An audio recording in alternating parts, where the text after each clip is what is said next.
जय हिंद दोस्तों, मेरा नाम अंकित सिन्हा है और इस वीडियो में हम एनडीए में आए हुए क्वेश्चंस की बात करेंगे। और ये मोस्ट रिसेंटली कंडक्टेड पेपर है और इसमें जो क्वेश्चंस हैं वो सीडीएस सीएपीएफ के लिए एक्सट्रीमली इंपॉर्टेंट होंगे। इनफैक्ट हमने देखा कि अभी जो सिविल सर्विसेज का पेपर हुआ है उसमें भी बहुत सारे क्वेश्चंस एनडीए से डायरेक्टली और इनडायरेक्टली देखने को मिले हैं। तो वीडियो का तरीका ये है कि आपको पहले वीडियो पोस्ट करना है, देन अटेम्प्ट करना है। पहला क्वेश्चन ये है कि किस मटेरियल का यूज़ किया गया हड़प्पन सील में। अब ये क्वेश्चन बेहद आसान है और शानदार है बिकॉज बहुत बार पहले भी ऐसे क्वेश्चन पूछे गए हैं और हमने हड़प्पन वाली वीडियो में इस तरह के क्वेश्चंस किए हैं और हमने बहुत सारे क्वेश्चन किए, इनफैक्ट 70 से ज़्यादा पीवाईक्यूज कवर किए हैं उस पर्टिकुलर लेक्चर में। जैसे ये क्वेश्चन पूछा गया था जम्मू कश्मीर पीसीएस में 2021 में कि किस मटेरियल का यूज़ किया जाता है हड़प्पन सील में। तो इसका जो सही आंसर है वो ऑप्शन सी है, स्टेटाइट। और ये चीज़ एनसीईआरटी में भी है। जैसे अगर आप देखो सीएपीएफ में भी पूछा गया कि सील जो है वो स्टेटाइट के होते हैं, स्टेटाइट सील। इसके अलावा एनसीईआरटी के फर्स्ट लाइन में ही आप पढ़ोगे ब्रिक्स बीड्स एंड बोन्स वाले चैप्टर में। जो नए व्यूवर हैं उनके लिए बता दूं कि ये मैंने कंप्लीट चैप्टर, इनफैक्ट कंप्लीट किताब जो है वो एनसीईआरटी वाली थीम्स एनसीईआरटी यूट्यूब पे पढ़ाई है, तो वहाँ से भी आप हेल्प ले सकते हैं। देखिए जो हड़प्पन सील है ये पॉसिबली मोस्ट डिस्टिंक्टिव यानी खास आर्टिफैक्ट है हड़प्पन या इंडस वैली सिविलाइजेशन की। और ये स्टेटाइट नाम के स्टोन से बनी है। ये एक सॉफ्ट स्टोन है, नाम है इसका स्टेटाइट। जो सील है वो एक तरह का मोहर है, आप ये देख सकते हो, है ना। इस तरह से ये सील होते थे और ये बने होते थे एक सॉफ्ट स्टोन स्टेटाइट के। किसके बने होते थे? स्टेटाइट के। ठीक है, ध्यान रखिएगा। तो इस हिसाब से अगर हम देखें तो आंसर क्या है यहाँ पे? ऑप्शन डी है, स्टेटाइट। और ये एक ईजी क्वेश्चन है। तो बैच के पहले लेक्चर में हमने स्टोन एज वगैरह समझा था, देन हड़प्पन सिविलाइजेशन पर डिस्कशन किया था। और इस डिस्कशन में हमने ये देखा कि बहुत सारे क्वेश्चन जो है वो इसी तरह से पूछे गए हैं। Just a second, let me scroll. ये तो कॉपर प्लेट वाला डिस्कशन है। हाँ, ये देखिए, तो बहुत सारे क्वेश्चन है। इंडस वैली कल्चर कैसे अलग है, इंपॉर्टेंट रीज़न क्या है। देन ये पूछते हैं इंडस वैली सिविलाइजेशन की कौन सी साइट नहीं है। ऐसे क्वेश्चन बहुत सारे पूछे जाते हैं। और इसके बाद फिर वो पूछते हैं हड़प्पन क्राफ्ट के बारे में कि हड़प्पन बीड जो है वह किसके बने थे और चनहुदड़ों में क्या क्या चीज़ें देखने को मिली। तो ये खास पैटर्न है क्वेश्चन का, ये आपको अच्छे से क्लियर होना चाहिए। देन वाटर मैनेजमेंट के लिए कौन सा शहर जाना जाता है, ये सीडीएस का क्वेश्चन था 2012 का, बट सिविल सर्विसेज में रिसेंटली 2-3 साल पहले 2021 में ही आप देखो ये रिपीट कर लिया गया। तो ऐसे क्वेश्चन हैं बहुत सारे जो रिपीट करते हैं आगे चलकर 8-10 सालों बाद, तो इनमें हमें बहुत अच्छे से पकड़ होनी चाहिए। तो इस तरह से सेग्रीगेटेड पीवाईक्यूज कवर करने के बाद आपकी काफ़ी हेल्प मिल जाएगी। देन आगे बढ़ते हैं और अब देखिए इस क्वेश्चन में ये पूछ रहे हैं कि कौन सा जो महाजनपद है ये एंसेंट इंडिया में ओलियर्की था। ठीक है, ओलियर्की का मतलब क्या होता है? ओलियर्की का मतलब होता है एक ऐसा पर्टिकुलर एरिया या किंगडम जहाँ पे बहुत सारे राजा मिलकर राजपाट चला रहे हैं। ठीक है, एक ऐसा किंगडम जिसमें बहुत सारे राजा मिलकर राजपाट चला रहे हैं, जैसे 2 या 2 से ज़्यादा राजा। वज्जी, कौशल, गांधार या मगध, 4 ऑप्शन है। तो आपको याद होगा, ये तो मैंने बिल्कुल रटवा दिया है, सीडीएस का ये क्वेश्चन है। जब हम इससे पढ़ते हैं महाजनपद वाले टॉपिक को तब इस क्वेश्चन को डिस्कस करते हैं। इसमें उन्होंने पूछा कि संघ या फिर गण कौन सा है, तो इसका आंसर है वज्जी। ठीक है, और यहाँ भी आंसर होगा वज्जी। तो एनडीए के बहुत सारे क्वेश्चन पीवाईक्यूज होते हैं, बहुत ही ज़्यादा रिपीटेशन है। और महाजनपद पर भी अगेन हमने काफ़ी सारा क्वेश्चन डिस्कस किया है और महाजनपद वाला टॉपिक आप रिवाइज कर लीजिए।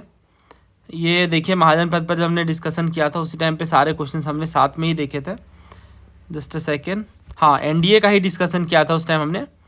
और एनडीए में जो क्वेश्चन पूछा गया था 2024 में ही, वो ये था कि तक्षशिला जो है वो किनकी कैपिटल थी। ठीक है, तो तक्षशिला गांधार की कैपिटल है। इनमें कोई कन्फ्यूजन नहीं होना चाहिए। और अभी महाजनपद पे क्वेश्चन आ गया, आपने देखा होगा बेसिकली सिविल सर्विसेज 2025 में, और इसमें इन्होंने रिवर्स पूछा है।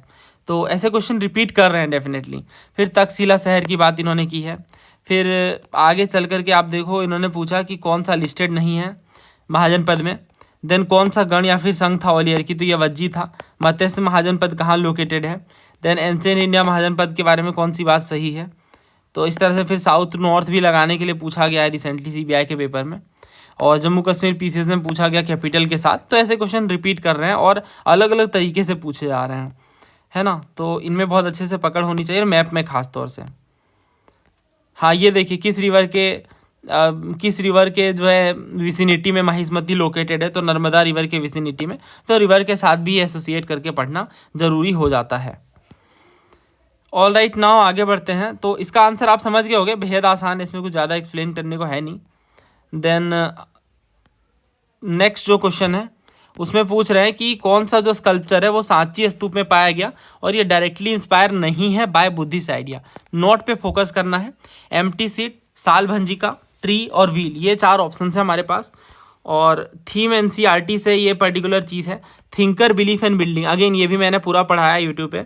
और इसमें देखिए क्या कह रहे हैं, पॉपुलर ट्रेडिशन की बात कर रहे हैं कि सांची में जो स्कल्पचर्स मिले या जो मूर्तियाँ मिली वो डायरेक्टली इंस्पायर नहीं थी बाय बुद्धिस्ट आइडिया।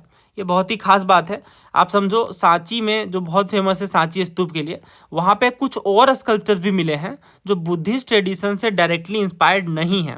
जैसे एक ब्यूटीफुल वीमेन है जो swinging from the edge of the gateway, यानी गेटवे से वो झूल रही है holding on to a tree, एक पेड़ को पकड़े हुए है। और इनिशियली स्कॉलर्स ने थोड़ा मतलब इस पर डाउट किया, बेसिकली कुछ अलग ही इस पर आइडियोलॉजी लगाई, बट बाद में बहुत ज़्यादा एग्जामिन करने के बाद ये पता चला कि it could be a representation of what is described in Sanskrit as Sal Bhanjika. Sanskrit में जिसे साल भंजिका कहते हैं, मे बी उसका रिप्रेजेंटेशन हो, ऐसा एग्जामिन करके फाइनली रियलाइज किया गया। और पॉपुलर ब्रीफ के अकॉर्डिंग ये एक वीमेन थी जिनके टच करने से पेड़ फल देने लगते थे और फूल देने लगते थे। ठीक है, क्या नाम है? साल भंजिका, साल भंजिका। और इसी के साथ ही ये बता रहे हैं कि this was regarded as auspicious symbol, यानी एक पवित्र सिंबल के रूप में इसे देखा जाता है और इंटीग्रेट किया गया स्तूपा के डेकोरेशन में। यानी ये जो बात है कि स्तूपा कंप्लीटली बुद्धिस्ट आइडियोलॉजी का, ये बात गलत हो गई। और आपको पता होगा सिविल सर्विस में पूछा गया रिसेंटली। ठीक है, तो ये खास बात है। और इसके अलावा हमें क्या समझना है कि बहुत सारे नॉन बुद्धिस्ट एलिमेंट भी हैं स्तूपा के डेकोरेशन में। देन साल भंजिका मोटिव ये सजेस्ट करता है कि बहुत सारे लोग जो बुद्धिज्म में टर्न होते हैं ये ओन प्री बुद्धिस्ट और नॉन बुद्धिस्ट बिलीफ के साथ लेकर आते हैं और प्रैक्टिस और आइडियाज़ के साथ। तो ऐसा अगर वो पूछे सिर्फ बुद्धिस्ट एलिमेंट है तो ये बात गलत होगी, और ये पूछा भी गया इनफैक्ट। कुछ ऐसे रिकरेंट मोटिव हैं स्कल्पचर में, वो एविडेंटली डिराइव्ड हैं इन ट्रेडिशन से ही। खैर अभी क्वेश्चन करते हैं। तो आप देखो इसमें उन्होंने पूछा कौन सा स्कल्पचर बुद्धिस्ट आइडिया से डायरेक्टली इंस्पायर नहीं है, तो साल भंजिका डायरेक्टली इंस्पायर्ड नहीं है जैसा कि हमने देखा। एम्प्टी सीट, ट्री और व्हील, ये तीनों डायरेक्टली इंस्पायर्ड है और पहले भी ये पूछा गया है। अगेन थीम्स एनसीईआरटी में ही हम आ चुके हैं। देखिए सिंबल ऑफ वर्शिप की बात करते हैं। इसमें ये कहते हैं कि हेजियोग्राफी मतलब रिलीजियस बायोग्राफीज, मैंने कई बार बताया है। रिलीजियस बायोग्राफीज के अकॉर्डिंग जो बुद्धा है उन्हें एनलाइटनमेंट मिलती है while meditating under the tree, है ना। अब जब वो ट्री के नीचे मेडिटेट कर रहे होते हैं। बहुत सारे ईयरली स्कल्पचर, यानी जो पहले के मूर्तिकार हैं, उन्होंने बुद्धा को ह्यूमन फॉर्म में नहीं दिखाया। ये बात आप समझ गए होंगे कि ये महायान वाला एलिमेंट आ गया। महायान वाले एलिमेंट में हम देख रहे हैं कि बुद्धा को ह्यूमन फॉर्म से हटाकर गॉड के फॉर्म की बात कह दी गई है। तो इसी तरह से ह्यूमन फॉर्म में दिखाना स्कल्पचर्स ने सही नहीं समझा, तो उन्होंने सोचा कि अब हम इन्हें सिंबल से रिप्रेजेंट करेंगे, ह्यूमन फॉर्म में नहीं दिखाएंगे, सिंबल से रिप्रेजेंट करेंगे। तो इसमें एम्प्टी सीट की बात की गई, यानी एक खाली सीट जो है वो दिखा रहा है कि ये बुद्धा का मेडिटेशन वाला प्लेस है। ठीक है, मेडिटेशन ऑफ बुद्धा को रिप्रेजेंट कर रहा है एम्प्टी सीट। और जो स्तूपा है महापरिनिर्वाण को रिप्रेजेंट कर रहा है। देन एक और सिंबल है व्हील, ये जो चक्र है वो फर्स्ट सरमन को दिखाता है। इसी वजह से जो फर्स्ट सरमन की इवेंट है उसे धर्म चक्र प्रवर्तन कहते हैं।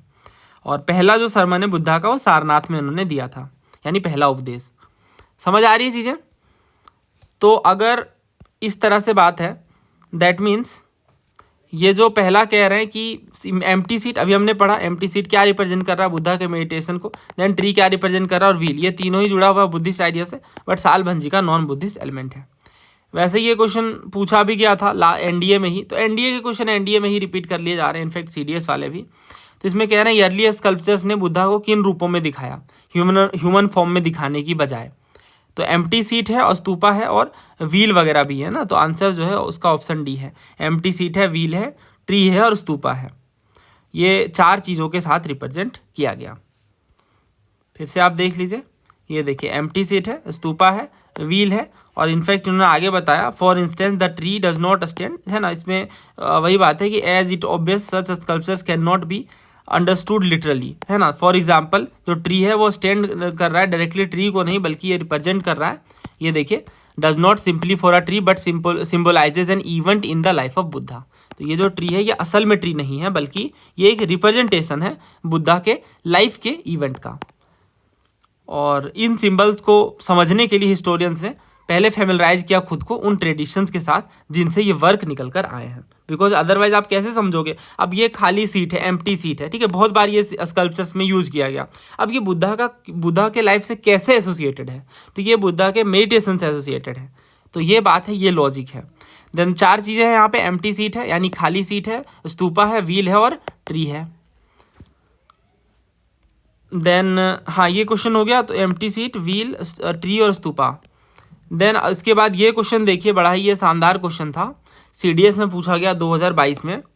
तो इसमें इन्होंने कहा कि कुछ स्कल्पचर्स में साल भंजिका का रिप्रेजेंटेशन है, और जो साल भंजिका का फिगर है ये रिप्रेजेंट किया गया by a women surrounded by lotus and elephant. और तीसरा कह रहे हैं Salabhanjika motif was not directly inspired by Buddhist idea. तो हमने देखा हाँ साल भंजिका जो है वो डायरेक्टली बुद्धिस्ट आइडिया से इंस्पायर्ड नहीं है, पहला सही है। बट जो दूसरा कह रहे हैं कि लोटस और एलिफेंट से सराउंडेड है, ऐसी बात तो यहाँ पे नहीं देखने को मिलती है। साल भंजिका के बारे में यही बताया गया कि वीमेन है जो ट्रीज और फ्रूट देती हैं, बट ये एलिफेंट वाली बात कहीं नहीं है। इनफैक्ट आप इमेज में भी देखो तो कहीं भी ये बात डायरेक्टली नहीं देखने को मिल रही है। तो सेकंड हो जाता है गलत, और सेकंड गलत है जैसे ही हमारा आंसर निकल कर आ जाएगा। हमारा आंसर है ऑप्शन डी 1 और 3। पहला बिल्कुल सही है, कुछ स्कल्पचर्स में साल भंजिका का रिप्रेजेंटेशन है। तो मैं क्लैरिफाई करने के लिए बता दूं, देखिए अनदर मोटिव की ये बात कर रहे हैं जिसमें एक वीमेन है जो कि सराउंडेड है by lotus and elephant with seem to be sprinkling water on her as if performing an abhishek और कॉन्सेक्रिएशन। जैसे वो अभिषेक कर रही हैं इस तरह से वो खुद पे जल छिड़क रही हैं। कुछ हिस्टोरियन माया बताते हैं, कुछ हिस्टोरियन बुद्धा की मदर बताते हैं, जबकि कुछ पॉपुलर गॉडेस गजलक्ष्मी की बात करते हैं। गजलक्ष्मी नाम समझ आ रहा है, और गॉडेस ऑफ गुड फॉर्चून के रूप में इन्हें कहा जाता है, जो कि एलिफेंट्स के साथ एसोसिएटेड हैं। तो इसका मतलब ये जो सेकेंड स्टेटमेंट है ये असल में साल भंजिका नहीं बल्कि गजलक्ष्मी की बात कर रहे हैं, इसलिए ये सेकेंड गलत हो जाता है। बहुत सारे एस्पायरेंट्स कंफ्यूज थे इसमें, इसलिए मैंने इसे क्लैरिफाई कर दिया। इस वीडियो में भी मैंने बताया है जब हमने CDS के हिस्ट्री की एनालिसिस की है।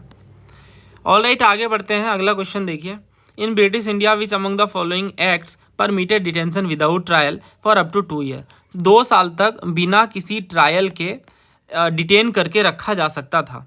तो ये तो बहुत ही ज़्यादा आसान है, इनफैक्ट बहुत ही ज़्यादा इनफेमस है ये रोलेट एक्ट, बदनाम एक्ट है ये रोलेट एक्ट। और इसमें बिना वकील, बिना अपील, बिना दलील के 2 साल तक जेल में रखा जा सकता था, जो कि एक बहुत ही काला कानून है। और इनफैक्ट ये सिविल सर्विसेज में भी पूछा गया था कि रोलेट एक्ट का प्रयास क्या था। तो प्रयास वही था कि इम्प्रिजन कर दिया जाए बिना ट्रायल के और बिना किसी समरी प्रोसीजर के। So answer is option B. और ये क्वेश्चन भी PYQ है, अभी तक सारे PYQ है जैसा कि आप देख सकते हैं। आगे बढ़ते हैं और भूदान मूवमेंट की बात कर रहे हैं, और ये क्वेश्चन बड़ा इंपॉर्टेंट है। ये आगे जाकर के सिविल सर्विसेज वगैरह में भी रिपीट करेगा, क्योंकि बहुत हाई प्रोबेबिलिटी है ऐसे क्वेश्चन के पूछे जाने की। तो उम्मीद है आपने पहला अटैम्प्ट किया होगा। देखिए पहला ऑप्शन है ये है कि जो टारगेट था वो 1/6 of cultivable land in India as donation, यानी जितने लैंड में कल्टीवेशन हो रही है कल्टीवेबल लैंड का 1/6 जो है वो डोनेशन के रूप में लेना। दूसरा ये कि सेंट्रल गवर्नमेंट एक्ट ने इसे अप्रूव किया। तीसरा ये इंश्योर किया गया कि जो डोनेटेड लैंड है वो फ्री फ्रॉम ऑल लिटिगेशन, किसी तरह का उसमें कानूनी पचड़ा इन्वॉल्व ना हो, इस तरह के लैंड को लिया जाए। और चौथा ये कि जो पहला डोनेशन था वो बिहार में था। अब अगर हम इस क्वेश्चन को देखें तो एनडीए में, लास्ट वाले एनडीए में भी पूछा गया था, आचार्य Vinoba Bhave receive the first donation of land under the Bhoodan movement act. तो भूदान मूवमेंट में पहला डोनेशन आचार्य विनोबा भावे जी को कहाँ से मिला? तो इसका सही आंसर ऑप्शन डी है, पोचमपल्ली, जो कि तेलंगाना में है। तो तेलंगाना से उस टाइम पे वैसे देखें तो आंध्र प्रदेश बहुत बार ऑप्शंस में देते हैं, बट तेलंगाना फॉर्मेशन के बाद ये पोचमपल्ली बहुत फेमस टाउन है तेलंगाना का, और आचार्य विनोबा भावे जी को पहला फर्स्ट डोनेशन जो है लैंड का यहीं से मिला, ध्यान रखिएगा। तो अगर ये पोचमपल्ली है तो जो चौथा कह रहा है पहला डोनेशन बिहार से मिला, ये तो गलत हो जाता है, बट हमें तो सही बताना है, चौथा गलत है। आगे बढ़ते हैं, और ये क्वेश्चन भी पूछा गया था एनडीए में 2023 में। तो आप देख सकते हो बार बार ये पूछ रहे हैं, और इसमें अगर आप ध्यान से देखें तो पहला स्टेटमेंट कह रहे हैं कि विनोबा भावे जी ने ऑर्गेनाइज किया सर्वोदय समाज, जिससे वो नॉन वायलेंट ट्रांसफॉर्मेशन कर सके इंडिया का। दूसरा ये कि जो जयप्रकाश नारायण जी है वो एक्टिव पॉलिटिक्स से निकल जाते हैं, विड्रू कर लेते हैं ताकि वो भूदान मूवमेंट को ज्वाइन करें 1953 में। और तीसरा ये कि भूदान मूवमेंट को देखते हुए पहला जो डोनेशन है लैंड का वो पोचमपल्ली तेलंगाना में मिला। तो तीसरा देखिए सही है, भूदान मूवमेंट में हमने देखा फर्स्ट डोनेशन पोचमपल्ली से मिला। और दूसरा जो कह रहे हैं जयप्रकाश नारायण जी एक्टिव पॉलिटिक्स से विड्रू कर लेते हैं, ये बात बिल्कुल सच है। एक्टिव पॉलिटिक्स से हट जाते हैं और वो भूदान मूवमेंट को ज्वाइन कर लेते हैं। पहला जो कह रहे हैं विनोबा भावे ने ऑर्गेनाइज किया सर्वोदय समाज, जिससे वो सबका भला कर सके, नॉन वायलेंट ट्रांसफॉर्मेशन कर सके, ये बात भी सही है। इसका मतलब तीनों स्टेटमेंट करेक्ट है, आंसर इज ऑप्शन सी। और ये बहुत लोग सेकेंड स्टेटमेंट को लेके कंफ्यूज होते हैं कि क्या जयप्रकाश नारायण जी ने एक्टिव पॉलिटिक्स को छोड़ दिया भूदान मूवमेंट को ज्वाइन करने के लिए।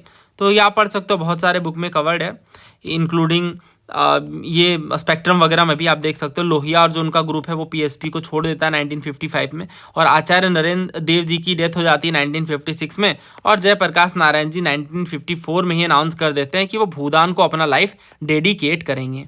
समझ आ गया? तो आंसर यहाँ पे तीनों सही है। और सिविल सर्विसेज 2007 में क्वेश्चन पूछा गया था कि कौन सा जो प्लेस है वो आचार्य विनोबा भावे जी के भूदान मूवमेंट से जुड़ा है। तो यहाँ भी आंसर ऑप्शन सी है, पोचमपल्ली। तो ये होता है PYQ वेब, बहुत सारा रिपीटेशन है। अब इस क्वेश्चन को आंसर करना हमारे लिए थोड़ा आसान है, बट अभी भी ये क्वेश्चन टफ ही है। जैसे इसमें जो सेकंड कह रहे हैं, it was approved through a central government act. देखिए, ब्रिटिश गवर्नमेंट हो या फिर बाद की भी गवर्नमेंट हो, डायरेक्टली गवर्नमेंट सपोर्ट तो नहीं मिला है, तो ये तो गलत हो जाता है। और जो टारगेट है कह रहे हैं 1/6 ऑफ कल्टिवेबल लैंड, ये हो सकता है। बट तीसरा आप देखो एक्सट्रीम है, donated land was free from all litigation. देखिए, जमीन हो और विवाद ना हो, ऐसा बड़ा डिफिकल्ट है, तो लिटिगेशन तो जमीन पे लगेंगे ही, खास करके डोनेटेड लैंड में। तो तीसरा भी गलत हो जाता है। तो भूदान मूवमेंट के लिए हम गांधी जी की जो बहुत फेमस साइट है mkgandhi.org, उनका रेफरेंस लेते हैं। जून 1951 में विनोबा भावे जी अपने आश्रम में रिटर्न कर जाते हैं और कंचन मुक्ति के एक्सपेरिमेंट में इंगेज हो जाते हैं। उसके बाद ये भूदान के वर्क को कंटिन्यू करना चाहते हैं तेलंगाना में, और परहैप्स जो है वो अपना वन कोर्स ऑफ एक्शन वो डिसाइड कर चुके हैं कि वो वहीं पे बिताने वाले हैं अपना समय। बट पहला जो 5 ईयर प्लान था वो फॉर्मुलेट हो गया, और इसके बाद Vinoba ji views on it Nehru sent RK Patil, जो कि एक मेंबर थे प्लानिंग कमीशन के, ताकि वो विनोबा भावे जी से मिल सके। और उसके बाद जो विनोबा भावे जी का व्यू रहता है वो बहुत ज़्यादा क्रिटिकल रहता है। उनके लिए कोई भी वैसा प्लान जो कि फूड सेल्फ सफिशेंसी पर फोकस नहीं करता है, एम्प्लॉयमेंट को जनरेट नहीं करता है, या लैंड डिस्ट्रीब्यूशन की बात नहीं करता है, वैसे प्लान कोई काम के नहीं है। समझ आ रही है आपको बात? ये कह रहा हूँ मैं कि RK पाटिल जी को भेजा जाता है नेहरू के द्वारा, ताकि वो विनोबा भावे जी से मिल सकें और डिस्कशन कर सकें प्लानिंग कमीशन पे। तो इसका बहुत विरोध करते हैं, या फिर उनके बातों का खंडन करते हैं विनोबा भावे जी, और कहते हैं कि अगर इसमें फूड सेल्फ सफिशेंसी की बात नहीं है कि हम भोजन में अपने आप को सेल्फ सफिशेंट करें, या एम्प्लॉयमेंट जनरेशन की बात नहीं है, या लैंड डिस्ट्रीब्यूशन नहीं है, तो ये प्लान बेकार है। और जो कंट्री के रूलर्स हैं जिन्होंने क्लेम किया कि हम गांधी जी को फॉलो करेंगे, उनको गांधीयन व्यू को कॉग्निजेंस में लेना चाहिए, विचार में लेना चाहिए। और इसके बाद नेहरू जी इन्वाइट करते हैं विनोबा भावे को दिल्ली में, ताकि वो बात को आगे बढ़ा सके प्लानिंग कमीशन के सिलसिले में। और विनोबा जी दिल्ली के लिए जाते हैं 12 सितंबर 1951 में, बट ऑन फूट, ठीक है, पैदल ही चलते हैं। और इस टाइम ये बहुत नेचुरल था कि वो भूदान मूवमेंट को आगे बढ़ाएं, इसलिए ये भूदान पर बात करना शुरू करते हैं और फोर्सफुली अपनी बातों को रखते हैं प्रॉपर आर्ग्यूमेंट्स के साथ, और बहुत सारा पैराबल्स यानी बहुत सारी स्टोरीज भी वो डेडिकेट करते हैं इस पर्टिकुलर चीज़ को लेके। और इसके बाद उन्हें ज़मीनें मिलती ही रहती हैं। हालांकि जो स्केप्टिक्स हैं वो कहते हैं कि Vinoba got land in Telangana because of the communist menace there, यानी कम्युनिस्ट मीनेस के कारण, कम्युनिस्ट खतरे के कारण उन्हें वहाँ पे ज़मीन मिल गई तेलंगाना में, बट उन्हें बाकी जगहों पे ज़मीन नहीं मिलने वाली है, ऐसा क्रिटिक्स का कहना था। बट सारे क्रिटिक्स की बातें फेल कर गई। विनोबा जी दिल्ली जब पहुँचते हैं 13 नवंबर को, उसके बाद वहाँ पे उन्हें एटलीस्ट आप देखो 19,436 यानी 19,436 एकर्स ऑफ लैंड उन्हें मिल चुकी हैं। और इसी के बाद उन रास्ते में ही जो सागर मध्य प्रदेश में है वो 50 मिलियन एकर्स के डिमांड की बात रखते हैं। Before the country 1/6 of total cultivable land, यानी हमारे कल्टिवेबल लैंड का 1/6 टारगेट में रखा जाता है कि इतना हमें भूदान में लैंड मिलना चाहिए। और इसके विनोबा भावे जी के अकॉर्डिंग ये बहुत ज़्यादा ज़रूरी है, जिससे हमारे देश के जो लैंडलेस हैं उन्हें सारी ज़मीनें प्रॉपर तरीके से, विधिवत तरीके से मिल सकें। तो ये पूरी बातें थी। और इसी के बाद वो डेलाइट्स को मैसेज देते हैं एडवांस में ही। विनोबा भावे जी कहते हैं कि I have not come to beg, यानी मैं भिक्षा के लिए नहीं आया हूँ, बट मैं चाहता हूँ आप दीक्षा दें, यानी इनिशिएट करें, शुरू करें। और इसका मतलब वही है कि आप लाइफ ऑफ सर्विस की बात करें, अपने सेवा देने की बात करें, सेक्रीफाइस दिखाएं, और अल्ट्रुइज्म यानी बाकी लोगों की भलाई के बारे में सोचें, परोपकार के बारे में सोचें।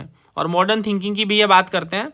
और nevertheless Vinoba Bhave explained his view to the members of the planning commission, for him it was more important to reach out the people the real masters in a democracy. तो इनके लिए बहुत ज़रूरी था कि वो डेमोक्रेसी के रियल मास्टर के साथ बातें करें और लोगों का फोर्स जोड़ पाएँ ताकि गवर्नमेंट नेसेसरी मेजर्स ले पाए। तो यहाँ पे समझ आ गया आपको, आंसर इसका ऑप्शन है the target was to get 1/6 of cultivable land in India as donation, जो कि है 50 मिलियन उस टाइम के डेटा के अकॉर्डिंग, है ना, 50 मिलियन एकर्स। भूदान मूवमेंट के बारे में मैंने इंपॉर्टेंट बातें लिख दी हैं ताकि आप इन्हें अच्छे से रिवाइज कर पाएँ और जो भी PYQs है उन्हें आप बहुत सही तरीके से सॉल्व कर पाएँ। तो ये आपका काम है, आप इसे पढ़ लें, बहुत आसान सी बातें हैं और ये मैंने बैच में भी कंप्लीट पढ़ाया हुआ है। अगला देखिए, कह रहे हैं कि कौन सा पंचशील प्रिंसिपल्स का पार्ट नहीं है, ये एनडीए में पूछा गया है। Mutual respect for each other, territorial integrity and sovereignty, equality and mutual benefit, peaceful coexistence, nuclear non proliferation. तो आंसर जो है इसका ऑप्शन डी है, न्यूक्लियर नॉन प्रोलिफरेशन की बात कहीं भी नहीं की गई है। पहले भी पूछे गए हैं, 1997 में भी पूछा गया था सिविल सर्विसेज में कि कौन सा प्रिंसिपल नहीं है पंचशील का।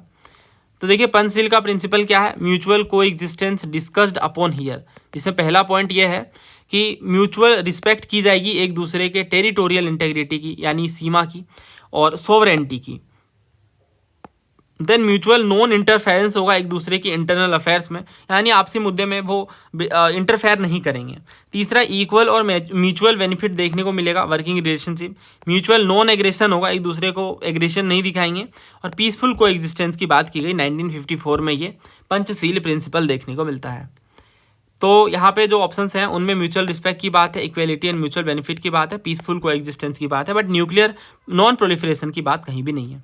सेम यहाँ हम देखते हैं तो नॉन अलाइनमेंट जो है वो कहीं भी नहीं देखने को मिलता है, बट बाकी के जो ऑप्शंस हैं, पीसफुल को एग्जिस्टेंस बिल्कुल है, mutual respect for each other territorial integrity ये भी है, और म्यूचुअल नॉन इंटरफेरेंस भी है।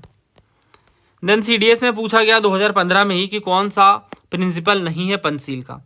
Mutual respect for territorial integrity है, म्यूचुअल नॉन एग्रेशन है, म्यूचुअल सपोर्ट भी है, बट म्यूचुअल नॉन इंटरफेरेंस भी है। Just a second, mutual support for each other in world forum ये नहीं है। वर्ल्ड फोरम में क्यों म्यूचुअल सपोर्ट दिखाएंगे, ये बात नहीं है पंचशील में। बाकी चीज़ें हैं, म्यूचुअल नॉन एग्रेशन है, म्यूचुअल रिस्पेक्ट है, और म्यूचुअल नॉन इंटरफेरेंस है, और ये आप यहाँ से भी पढ़ सकते हैं, है ना। म्यूचुअल नॉन इंटरफेरेंस है, म्यूचुअल रिस्पेक्ट है, म्यूचुअल नॉन एग्रेशन है। अगला देखिए, पंचशील एग्रीमेंट फॉर पीसफुल को एग्जिस्टेंस वाज साइंड बिटवीन, तो ये हमें पता है 1954 में इंडिया और चाइना के बीच होता है। So answer is option C. तो ये भी PYQ है, सारे ही PYQs हैं ऑलमोस्ट। अगला देखिए, मक्का की बात कर रहे हैं। जो मेज़ है वो इंट्रोड्यूस हुआ इंडिया में इन 17th सेंचुरी, और ये किस रास्ते से होता है। बहुत लोग सोचेंगे इसका आंसर पुर्तगाल है, बट ये गलत है। सही आंसर इसका ऑप्शन बी है, अफ्रीका एंड स्पेन।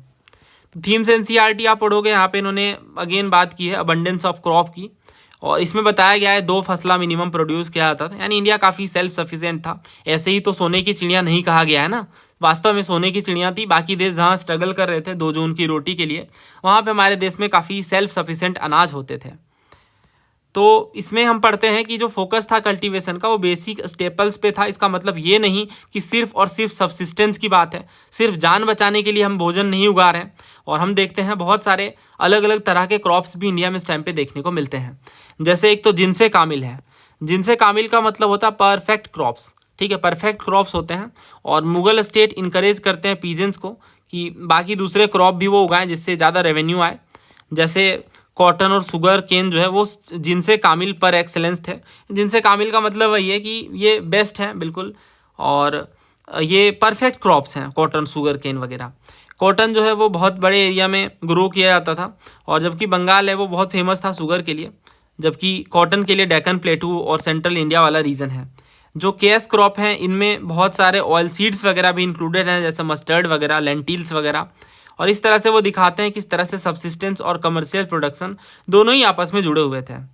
तो ये खास बात है कि दोनों तरह के जो फसल है वो उगाए जा रहे हैं। देन इसी में अगर आप आगे पढ़ो, इसी चैप्टर में मेज़ यानी मक्का की बात की गई है कि जो मेज़ या मक्का है ये इंडिया में इंट्रोड्यूस किया गया वाया अफ्रीका एंड स्पेन। तो अफ्रीका एंड स्पेन के रास्ते से ये इंट्रोड्यूस किया गया है, और बाय द 17th सेंचुरी ये एक मेजर क्रॉप बन जाता है वेस्टर्न इंडिया का। तो मेज़ भी बाहर से आया है, यानी 15th सेंचुरी, अगर आप 14th सेंचुरी में जाओ तो आपको मेज़ यानी मक्का नहीं देखने को मिलेगा। और वेजिटेबल जैसे टमाटो, पटेटो, चिलीज़ वगैरह ये न्यू वर्ल्ड में इंट्रोड्यूस किए गए, as were fruits like the pineapple and papaya. But ये अफ्रीका और स्पेन से नहीं आए हैं। जो पाइनएप्पल है, पपाया वगैरह है, ये पुर्तगाल से ही आए हैं, है ना। इसमें आपको कन्फ्यूजन नहीं होनी चाहिए, इन्होंने नहीं बताया इसलिए मैंने बता दिया, इंपॉर्टेंट है। क्योंकि अभी सिविल सर्विस में क्वेश्चन भी पूछा गया जिसमें पाइनएप्पल भी था, आपको याद होगा, मैंने एनालिसिस की है। मगर मज़े की बात यह है कि ये भी लास्ट एनडीए में ही पूछा गया था। तो जो एनडीए के अभ्यर्थी इस वीडियो को देख रहे हैं, आपको बहुत अच्छे से ये बात पता होनी चाहिए कि पीवाईक्यूज आपके टिप्स पे होने चाहिए। आंसर यहाँ पे क्या है, ऑप्शन बी है, अफ्रीका एंड स्पेन। तो जैसे ये क्वेश्चन भी एनडीए में पूछा गया, इसमें भी कह रहे हैं कि कौन सा क्रॉप पोर्टुगीज ने इंट्रोड्यूस किया, तो यहाँ भी आंसर क्या है, चिली है। तो ये किस क्रॉप का इंट्रोडक्शन किसने किया, ये एक इंपॉर्टेंट टॉपिक है और अभी सिविल सर्विसेज से भी पता चल गया जो क्वेश्चन पूछा गया, तो ध्यान रखिएगा। देखिए आप सोचो, टोमेटोज, पटेटोज, चिलीज़ वगैरह हमारे देश में नहीं थे और पोर्टुगीज़ के द्वारा इंट्रोड्यूस किए गए, इंक्लूडिंग पाइनएप्पल एंड पपाया। तो ये ध्यान होना चाहिए। अगला देखिए, ये वही 5 ईयर प्लान वाला क्वेश्चन है और ऑब्जेक्टिव क्या है ये पूछा गया है। 5th 5 year plan, 7th 5 year plan, 9th 5 year plan, 11th 5 year plan और उनके ऑब्जेक्टिव के साथ हमें मैच करना है। अब देखिए ये क्वेश्चन पूछा गया था NDA 1 2020 में कि जो गरीबी हटाओ है, इसका जो नारा है वो किस पर्टिकुलर 5 ईयर प्लान में दिया गया था। ऑप्शन है हमारे पास 4th 5 ईयर प्लान और 5th है, 6th है और 7th है। इसी तरह से हम ये देखते हैं कि ऐसे क्वेश्चन बाकी पेपर्स में भी देखने को मिले हैं। जैसे ये देखिए, इस क्वेश्चन में, इस पर्टिकुलर पेपर में NDA में पूछा गया था 5 ईयर प्लान के बारे में कि कौन सा सही है। और पहला कह रहे हैं फर्स्ट और 9th 5 ईयर प्लान जो है वो हाई प्रायोरिटी देता है एग्रीकल्चर को। तो ये बात सही है, फर्स्ट और 9th में एग्रीकल्चर को प्रायोरिटी पे रखा गया था। बट जो दूसरा कह रहे हैं कि जो 3rd प्लान है वो हेरोड डोमर पे बेस्ड था, ये बात गलत है। 3rd नहीं, 2nd प्लान जो है वो हेरोड डोमर मॉडल पे बेस्ड था, जिसमें इंफ्रास्ट्रक्चर पर बात की गई है, तो 2nd हो गया गलत। तीसरा कह रहा है 7th plan focused on food, work and productivity. तो ये आप देखो, 7th प्लान जो है वो फूड, वर्क एंड प्रोडक्टिविटी की बात करता है, तो बी जाएगा 3 के साथ, बी 3 के साथ जाएगा तो 2 ऑप्शन गए हट, है ना। NDA के ही PYQ से, जो कि 2023 का था, तो 2nd हो गया गलत और 2nd यहाँ भी गलत होता है, तो एक ऑप्शन हट जाते हैं और 2 हमारे पास बचते हैं। चौथा कह रहे हैं 9th 5 year plan emphasised on massive investment in public structure, ये भी गलत है। 1st और 3rd यहाँ पे सही है और बाकी गलत है। तो इसके बेस पे हमने 2 आंसर निकाल लिया। देन हमारे पास क्या बचा, अब हमें बस ये देखना है गरीबी हटाओ वाला पार्ट। तो जैसे ये क्वेश्चन भी था, गरीबी हटाओ का नारा, तो ये अगर आपको पता है 5th 5 ईयर प्लान में दिया गया by the then prime minister Indira Gandhi ji, तो इस हिसाब से भी अगर हम जाएँ तो 5th 5 ईयर प्लान में हमें मैच करना है गरीबी हटाओ। तो ए जाएगा 2 के साथ और बी गया है 3 के साथ, तो 2 और 3 वाले एक ही ऑप्शन दिख रहे हैं हमें, ऑप्शन बी। तो सी और डी भी चेक कर लेते हैं। तो 9th 5 ईयर प्लान जो है वो growth with social justice and equality, और जो 11th 5 ईयर प्लान है ये बात करता है toward faster and more inclusive growth. तो NDA के PYQ से NDA के क्वेश्चन सॉल्व हो जा रहे हैं। 2020 का है, 2024 का है, बट आपको प्रैक्टिस करके जाना होगा तभी ऐसे क्वेश्चन टैकल होंगे। अगला देखिए, श्रीमंत शंकर देव जी के बारे में क्वेश्चन पूछा गया और ये बड़ा ही शानदार है, बहुत आसान नहीं है, तो ध्यान से करिएगा। अभी रिसेंटली शंकर देव जी के ऊपर बहुत सारे क्वेश्चन पूछे गए, CDS में पूछे गए, CBI में पूछे गए, NDA में पूछे गए और सिविल सर्विसेज में भी क्वेश्चन था कुछ टाइम पहले, तो शंकर देव जी के बारे में पता होना चाहिए। पहला कह रहे हैं लेट 15th सेंचुरी में Shankar Dev emerged as one of the leading proponents of Vaishnavism in Assam. दूसरा ये कि he was the founder of Gaudiya Vaishnavism. तीसरा, उनके टीचिंग्स को भगवती धर्मा कहते हैं। और चौथा है कि इन्होंने सत्र और नाम घर के एस्टेब्लिशमेंट को इनकरेज किया। तो ये देखिए, थीम्स NCERT में शंकर देव जी के बारे में बताया गया है कि लेट 15th सेंचुरी में Shankar Dev emerged as one of the leading proponents of Vaishnavism in Assam. तो असम में वैष्णविज्म को आगे बढ़ाने वाले शंकर देव जी थे और उनके टीचिंग को भगवती धर्मा कहते हैं, बिकॉज ये भागवत गीता और भागवत पुराण पे बेस्ड है, यानी कंप्लीट सरेंडर कर देना है भगवान विष्णु जी को। और इसके बाद ये नाम कीर्तन की बात करते हैं, यानी भगवान का नाम सत्संग में या कंग्रीगेशंस वगैरह में लेना है, और सत्र या फिर मोनेस्ट्रीज को, एस्टेब्लिशमेंट को बढ़ावा देते हैं ताकि स्पिरिचुअल नॉलेज का ट्रांसमिशन हो सके। और प्रेयर हॉल्स या नाम घर जिसे कहते हैं उनकी भी बात करते हैं। बहुत सारे जो इंस्टीट्यूशन हैं ये प्रेजेंटली प्रैक्टिस कर रहे हैं। देन उनके मेजर कॉम्पोजिशन कीर्तन घोष हैं, ध्यान रखिएगा, डायरेक्ट क्वेश्चन पूछते हैं कीर्तन घोष किन की कॉम्पोजिशन है, तो श्रीमंत शंकर देव जी की हैं। तो यहाँ से पहला देखिए बिल्कुल सही है, लेट 15th सेंचुरी में हमने देखा कि Shankar Dev ji one of the leading proponents होते हैं वैष्णविज्म के। और दूसरा लेकिन देखिए गलत है, ही was the founder of Gaudiya Vaishnavism. Gaudiya Vaishnavism के फाउंडर हैं चैतन्य महाप्रभु जी, ठीक है, गौड़ीय वैष्णविज्म के फाउंडर हैं चैतन्य महाप्रभु जी, ना कि श्रीमंत शंकर देव जी।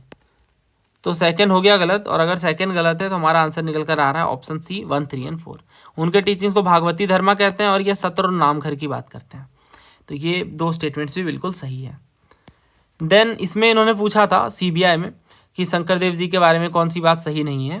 पहला कह रहे हैं ही was the leading proponent of Vaishnavism, सही बात है। उनके टीचिंग्स को भागवती धर्मा कहते हैं, सही है। तीसरा कह रहा है one of his major composition is Bhakti Ratnakar, तो हमें पता है कि one of his major composition Bhakti Ratnakar as well. और चौथा कह रहा है वो रिजेक्ट करते हैं ट्रेडिशनल भक्ति फॉर्म ऑफ सत्संग को, यानी नाम कीर्तन को। नहीं, नाम कीर्तन को वो रिजेक्ट नहीं करते हैं, हम देख सकते हैं। और नाम कीर्तन या नाम घर को, प्रेयर हॉल्स वगैरह को ये बढ़ावा देते हैं, ना कि उन्हें रिजेक्ट करते हैं। तो यहाँ से भी समझ आया। देन ये सीडीएस में इन्होंने पूछा था श्रीमंत शंकर देव जी के बारे में। पहला कह रहे हैं इनके टीचिंग को भगवती धर्मा कहते हैं, सही बात है। इन्होंने इनकरेज किया सत्र और मोनेस्ट्री के एस्टेब्लिशमेंट को और नाम घर या प्रेयर हॉल को, ताकि ट्रांसमिशन हो सके स्पिरिचुअल नॉलेज का। और उनके मेजर कॉम्पोजिशन कीर्तन घोष है ना, आप पढ़ सकते हो ये। So answer is option C 1, 2 और 3। तो आप देख सकते हैं कि हर पेपर में एक ही तरह के क्वेश्चन पूछे जाते हैं। आगे बढ़ते हैं, और ये बेस्ट क्वेश्चन है आज के वीडियो का। ये बिल्कुल सिविल सर्विसेज में ऐसे क्वेश्चन पूछे गए हैं बहुत बार, और अगर पूछे जाए डायरेक्टली तो कोई भी डाउट की बात नहीं होगी। इसमें कह रहे हैं कि कौन सा जो जगह है जिसमें ब्रिटिश ईस्ट इंडिया कंपनी ने 1611 में अपनी फैक्ट्री खोली। अब ये जो ईयर है ना, ये अपने आप में बड़ा खास है। जैसे हम देखते हैं कि कंपनी की जो शिप है वो सूरत में 1608 में आती है, और इसके बाद कंपनी अपना पहले फैक्ट्री खोलता है 1611 में मसूलीपट्टनम में on the Andhra coast of the bay of Bengal, और दूसरी वो खोलते हैं 1615 सूरत में। अब सवाल ये, हम तो पढ़ते आ रहे हैं कि ब्रिटिशर्स ने अपनी पहली, ईस्ट इंडिया कंपनी अपनी पहली फैक्ट्री सूरत में खोली, बट यहाँ तो ये कह रहे हैं कि 1611 में ही इन्होंने मसूलीपट्टनम में फैक्ट्री को ओपन किया था। तो ये कन्फ्यूज़न कहाँ से आई? देखिए, जो हम पढ़ते हैं कि सूरत में इन्होंने पहली फैक्ट्री खोली, ये भी सच है, और मसूलीपट्टनम में 1611 में ही इन्होंने पहली फैक्ट्री खोल दी थी, ये बात भी सच है, 4 साल पहले ही। अब मैं आपको बताता हूँ इसका लॉजिक। फिलहाल आप इसका आंसर समझिए। आंसर तो इसका मसूलीपट्टनम है, बड़ा ही फेमस है। और मैं आपको एक खास बात बताऊं, ये फर्स्ट डच फैक्ट्री भी थी। डायरेक्ट पेपर में पूछते हैं कि डच की पहली फैक्ट्री कहाँ थी, तो मसूलीपट्टनम में थी, और ब्रिटिशर्स की भी इनफैक्ट। जैसे ये आप देखें तो इन्होंने कैप्टन हॉकिंस की बात करते हैं कि 1609 में ये आता है जहांगीर के दरबार में, और इसके बाद जो मिशन है कि वो सूरत में खोलना चाहता है फैक्ट्री को, वो नहीं खुल पाता है बिकॉज पोर्टुगीज़ का विरोध रहता है। और इसके बाद हॉकिंस 1611 में आगरा छोड़ देते हैं, और 1611 में ही इंग्लिश ने ट्रेडिंग स्टार्ट कर दी मसूलीपट्टनम में on the south eastern coast, और बाद में जाकर वहाँ फैक्ट्री खोली 1616 में। समझ आ गई बात? तो 1611 से ही इन्होंने ट्रेडिंग स्टार्ट कर दी, बट छोटे लेवल पे, बड़े लेवल पे नहीं। आगे जाके 5 साल बाद 1616 में वो फैक्ट्री ऑफिशियली इस्टेब्लिश होती है बाय ब्रिटिशर्स। तो क्या ये क्वेश्चन गलत है? देखिए, गलत नहीं है। यहाँ पे फैक्ट्री का जनरल सेंस लिया गया है कि बेसिकली ट्रेडिंग इन्होंने शुरू कर दी, ठीक है, व्यापार करना शुरू कर दिया। और व्यापार कर रहे हैं तो छोटी मोटी कोठी तो बनाएंगे ही, है ना, कोई ज़रूरी नहीं है फुल फ्लेजेड फैक्ट्री इस्टेब्लिश ही हो। और इन्होंने ईयर देकर क्लैरिफाई तो किया है। तो इस हिसाब से आंसर क्या हो गया? Option B. और कुछ मैं बातें आपको समझाता हूँ। देन इसके बाद ये कहते हैं कि 1612 में जो कैप्टन थॉमस बेस्ट है, ये पोर्टुगीज़ को हरा देते हैं, और जहांगीर खुश हो जाता है, और ये फिर बेसिकली परमिशन देता है कि आप सूरत में फैक्ट्री खोल सकते हो। और 1615 में टॉमस रो जो है वो जेम्स फर्स्ट के राजदूत के रूप में आते हैं दरबार में, जहांगीर के दरबार में, और फिर 1619 तक भारत में ही रहते हैं। हालांकि उन्हें कोई कमर्शियल ट्रीटी साइन नहीं मिलती है, बट फिर भी बहुत सारे प्रिविलेजेस उन्हें मिल जाते हैं। तो मैं आपको एक बात बताऊं, देखिए इस क्वेश्चन को हम कैसे कर सकते हैं। मद्रास, बॉम्बे और बालासोर, ये तीनों बहुत बाद में स्टैब्लिश हुए हैं। जैसे बालासोर जो है 1633 में हुआ है, मद्रास 1639 में ब्रिटिशर्स को मिला है, और 1662 में जब चार्ल्स सेकंड का विवाह होता है पोर्टुगीज प्रिंसेस के साथ, तो पोर्टुगीज उन्हें दहेज में देते हैं बॉम्बे को, चार्ल्स सेकंड को, है ना, as a dowry for marrying a Portuguese princess. तो ये टाइमलाइन बाद के हैं, और हमें टाइमलाइन पे क्लैरिटी होनी ही चाहिए, अदरवाइज आप क्वेश्चन नहीं कर पाओगे। बिकॉज ऐसे क्वेश्चन सिविल सर्विस में भी पूछे गए हैं। अगर आपको ध्यान हो तो उन्होंने 3 दिया था। जैसे ये वो क्वेश्चन है जो सिविल सर्विस में पूछा गया था 2021 में, first quarter of 17th century की ये बात कर रहे हैं। तो इसमें कौन कौन से फैक्ट्री जो है वो इस्टेब्लिश किए थे ईस्ट इंडिया कंपनी ने? तो भड़ोच, चिकाकोल और टिचनपल्ली। इसमें सही आंसर भड़ोच है सिर्फ, ठीक है, 1 ओनली। क्योंकि आप समझो 1625 तक का ही ये टाइम फ्रेम दे रहे हैं, और ये तो बहुत बाद में जाकर इस्टेब्लिश होते हैं, है ना। तो इस तरह से हम इस तरह क्वेश्चन कर पाएंगे जब हमें क्लैरिटी हो, ईयर पे बेसिक क्लैरिटी होनी चाहिए। आगे बढ़ते हैं, इस क्वेश्चन से आपको बहुत कुछ सीखने को मिला होगा। देन ये देखिए, ये तो आसान है, बेसिकली इसमें पूछ रहे हैं कि आपको लगाना है ईयरलीस्ट से लेकर क्रोनोलॉजिकली अरेंज करना है। फॉर्मेशन ऑफ स्वराज पार्टी, सबको पता है स्वराज पार्टी कब बनता है, 1923 में। कम्युनल अवार्ड की बात कर रहे हैं, हमने रिसेंटली पढ़ा है कम्युनल अवार्ड के बारे में, 1942। लखनऊ पैक्ट कब हुआ, 1916 में, और शिमला कॉन्फ्रेंस 1945 में। ये तो टिप्स पे होने चाहिए, आपको सोचने की भी नीड नहीं पड़नी चाहिए ऐसे क्वेश्चन में। देन 3 है, 1 है, फिर 2 है, और ये 4 है। 3, 1, 2, 4 कौन सा ऑप्शन है, ऑप्शन ए है। आगे बढ़ते हैं, किस एक्ट में supreme court of justice eight Calcutta for Europeans के लिए supreme court of justice establish किया गया, their employees and the citizen of India. ये भी बड़ा ही फेमस है, आंसर इसका ऑप्शन ए है, रेगुलेटिंग एक्ट ऑफ 1773। ये आप देखो तो पहले भी पूछा गया है, सिविल सर्विस में भी पूछा गया है कि सुप्रीम कोर्ट इस्टेब्लिश किया गया कलकत्ता में for the regulation act of 1773, है ना। रेगुलेटिंग एक्ट 1773 के द्वारा सुप्रीम कोर्ट इस्टेब्लिश किया गया कलकत्ता में for the dispensation of justice. और पहला जो कह रहे हैं कि Warren Hasting first governor general थे जिन्होंने रेगुलर पुलिस की बात करी। देखिए, रेगुलर पुलिस को इस्टेब्लिश करने का काम वारेन हेस्टिंग नहीं बल्कि कॉर्नवालिस ने किया है, तो इसमें कंफ्यूज नहीं होना है, पहला गलत है। और अगर पहला गलत है तो आंसर जो है इसका ऑप्शन बी है, 2 और 3। अगला देखिए, और इसमें कह रहे हैं local self government in India का मैग्ना कार्टा, जो ये रेजोल्यूशन आता है 1882 में, ये कौन लेकर आते हैं। तो ये क्वेश्चन ना जाने कितनी बार पूछा गया एग्जाम में, आंसर इसका लॉर्ड रिपन है। रिपन को रिपन द गुड कहते हैं, इसके टाइम पे कुछ अच्छे काम हुए इसलिए रिपन द गुड कहलाता है। देन ये क्वेश्चन देखिए, इसमें उन्होंने पूछा कि कौन सा टर्म सूफीज़म के प्रैक्टिस से जुड़ा हुआ है, जजिया, इज़्मा, मुकद्दम और मुरीद। अब ये भी आप देखो तो अगेन हमारी एनसीईआरटी में ही है, थीम्स एनसीईआरटी में ही जो चैप्टर है सूफीज़म वाला, भक्ति एंड सूफीज़ वाला, ये मैंने कंप्लीट पढ़ाया है। आप उस वीडियो को ज़रूर रेफ़र करिए, बहुत सारे क्वेश्चन आएंगे, हर साल आएंगे, I can guarantee you, because ये एक ऐसा टॉपिक है जो पूछा ही पूछा जाता है। तो theoretically Muslim ruler were to be guided by the ulema, जो कि एक्सपेक्टेड था कि वो इंश्योर करें रूल चले अकॉर्डिंग टू सरिया। और क्लियरली सिचुएशन कॉम्प्लिकेटेड थी बिकॉज बहुत सारे ऐसे पॉपुलेशन थे that did not subscribe to Islam. और इसी कॉन्टेक्स्ट में जिम्मीज़ की एक कैटेगरी है। जिम्मी का मतलब होता है प्रोटेक्टेड, जैसे जिम्मा वर्ड है ना, जिम्मा का मतलब प्रोटेक्शन होता है, तो वहीं से वर्ड आया जिम्मी। तो जिम्मी उन लोगों को रेफर करते हैं हु फॉलोड रिवील्ड स्क्रिप्चर्स, जैसे Jews and Christian and lived under Muslim rulership. और ये टैक्स देते हैं जजिया, तो जिम्मी से ही आया जजिया। जजिया टैक्स कौन देते हैं, जिम्मीज देते हैं। और इनके पास ये फिर अधिकार मिल जाता है to be protected by the Muslims. India में अगर हम देखें तो ये स्टेटस एक्सटेंड की गई टू हिंदूज एज वेल, और इसके बारे में आगे भी देखते हैं। और सरिया की जब हम बात करें तो देखिए ये law governing to the Muslim community है, और ये कुरान और हदीस पे बेस्ड है। इसी में देखिए दो टर्म हैं, एक टर्म है कियास। कियास का मतलब होता है रीजनिंग बाय एनालॉजी, और दूसरा वर्ड है इज्मा। इज्मा का मतलब होता है कंसेंसस ऑफ द कम्युनिटी, यानी कम्युनिटी का कंसेंसस। ये दो सोर्स ऑफ लेजिस्लेशन है, और ये जो सरिया है वो इवोल्व हुई है फ्रॉम द कुरान, हदीस, कियास एंड इज्मा। तो ये 4 एलिमेंट्स, 4 कंपोनेंट्स हैं सरिया के। तो यहाँ पे जजिया जो है गलत हो गया, हमने पढ़ा कि जजिया जो है एक तरह का टैक्स है। देन ये कह रहे हैं इज्मा, तो इज्मा भी हमने पढ़ा, ये तो सूफीज़ के साथ डायरेक्टली एसोसिएटेड नहीं है, सरिया के साथ एसोसिएटेड है ना। सरिया के जो फीचर्स हैं उनमें 4 ये हैं, कुरान है, हदीस है, कियास है और इज्मा है, इनसे इवॉल्व हुआ है, तो ये भी हो जाता है गलत। देन मुकद्दम की हम बात करें तो देखिए मुकद्दम जो है ये विलेज हेडमैन को कहते हैं, कई बार पूछा गया है, ये एनसीईआरटी में भी है, तो ये मैं लिख देता हूँ, मुकद्दम का मतलब है विलेज हेडमैन। तो आंसर हमारे पास क्या बचा, बाय एलिमिनेशन हमारे पास आंसर बचा मुरीद। अब मुरीद जो टर्म है ये ये भक्ति वाली जो फाइल मैंने आपको शेयर की थी इसमें भी आप पढ़ सकते हैं। देखिए जो सूफीज़ हैं begin to organise communities around the hospice और खानका। खानका का मतलब आपको पता होना चाहिए, एक तरह का हॉस्पाइस है ये, और सूफीज़म से जुड़ा हुआ है, और यहीं पे कम्युनिटीज़ ऑर्गेनाइज होती हैं। देन इसके बाद इन्हें कंट्रोल करने का काम एक टीचर करते हैं जिन्हें शेख कहते हैं अरबिक में, और पीर और मुर्शिद इन पर्सियन। तो पीर भी कहते हैं, मुर्शिद भी कहते हैं, और शेख कहते हैं अरबिक में। और ये डिसाइपल्स को एनरोल करते हैं जिन्हें मुरीद कहते हैं। आपने सुना होगा हम तो बिल्कुल आपके मुरीद हो गए, यानी बिल्कुल शिष्य बन गए, है ना, डिसाइपल हो गए। और इसके बाद अपॉइंट करते हैं एक सक्सेसर को जो खलीफा कहलाते हैं। तो ये टर्म्स हैं जो सूफीज़म से जुड़े हुए हैं।